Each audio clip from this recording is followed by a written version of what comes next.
नमस्कार दोस्तों, स्वागत है आपका मार्कंडेय पुराण में। आज हम देखेंगे योग के विघ्न, उनसे बचने के उपाय, 7 धारणा, 8 ऐश्वर्य और योगी की मुक्ति। तो आइए दोस्तों शुरू करते हैं। दत्तात्रेय जी कहते हैं, आत्म साक्षात्कार के समय योगी पुरुष के समक्ष जो विघ्न उपस्थित होते हैं उनका संक्षेप से वर्णन करता हूँ, सुनो। उस समय वह सकाम कर्म करना चाहता है और मानवीय भोगों की अभिलाषा करता है। दान के उत्तमोत्तम फल, स्त्री, विद्या, माया, सोना चांदी आदि धन, सोने आदि के अतिरिक्त वैभव, स्वर्गलोक, देवत्व, इंद्रत्व, रसायन संग्रह, उसे बनाने की क्रियाएं, हवा में उड़ाने की शक्ति, यज्ञ, जल और अग्नि में प्रवेश करना, श्राद्ध तथा समस्त दानों का फल तथा नियम, व्रत, इष्ट पूर्त एवं देव पूजा आदि से मिलने वाले फलों की इच्छा करता है। जब चित्त की ऐसी अवस्था हो तो योगी उसे कामनाओं की ओर से हटाए और पर ब्रह्म के चिंतन में लगाए। ऐसा करने पर उसे विघ्नों से छुटकारा मिल जाता है।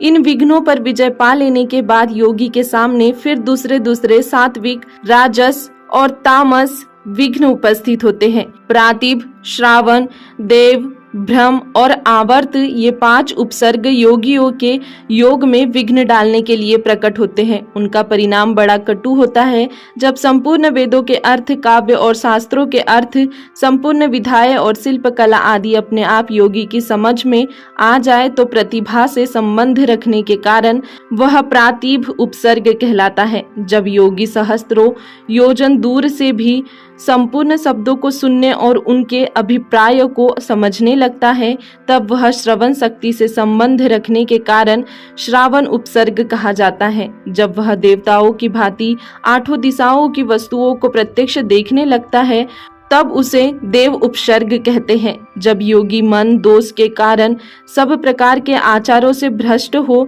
निराधार भटकने लगता है तब वह भ्रम कहलाता है। जल में उड़ती हुई भंवरी की तरह जब ज्ञान का आवर्त सब ओर व्याप्त होकर चित्त को नष्ट कर देता है तब वह आवर्त नामक उपसर्ग कहलाता है। इन महाघोर उपसर्गों से योग का नाश हो जाने के कारण संपूर्ण योगी देवतुल्य होकर भी बारंबार आवागमन के चक्र में घूमते हैं।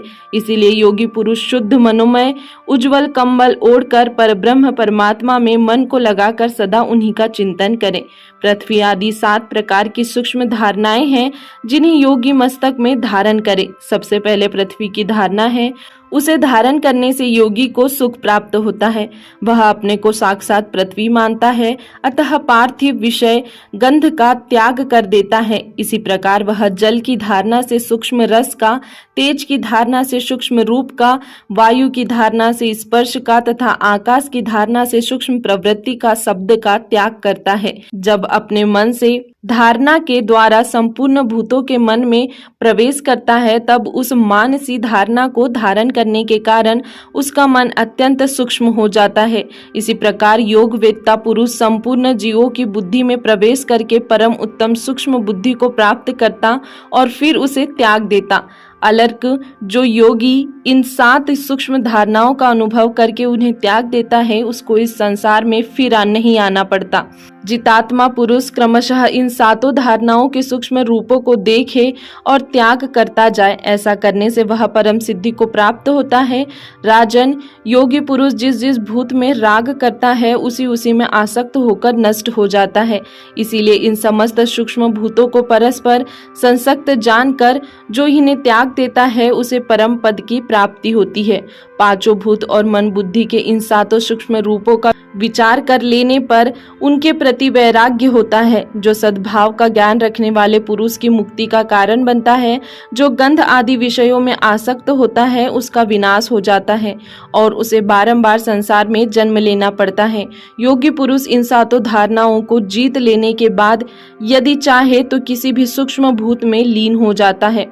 देवता, असुर, गंधर्व, नाग और राक्षसों से शरीर में भी वह लीन हो जाता है किंतु कहीं भी आसक्त नहीं होता।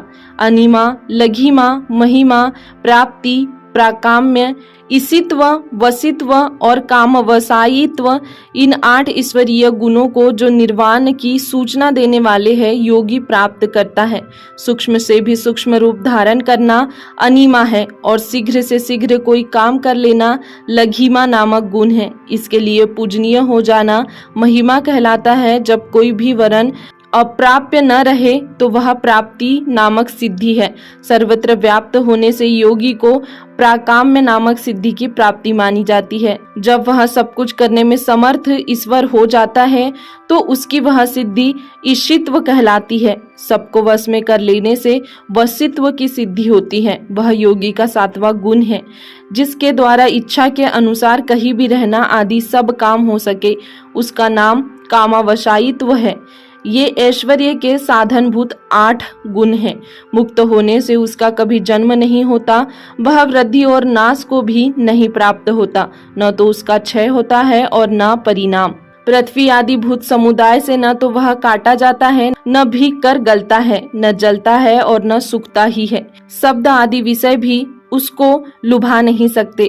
उसके लिए शब्द आदि विषय है ही नहीं। न तो वह उनका भोगता है और न उनसे उसका संयोग होता है। जैसे अन्य खोटे द्रव्यों से मिला और खंड खंड हुआ सुवर्ण जब आग में तपाया जाता है तब उसका दोष जल जाता है और वह शुद्ध होकर अपने दूसरे टुकड़े से मिलकर एक और हो जाता है।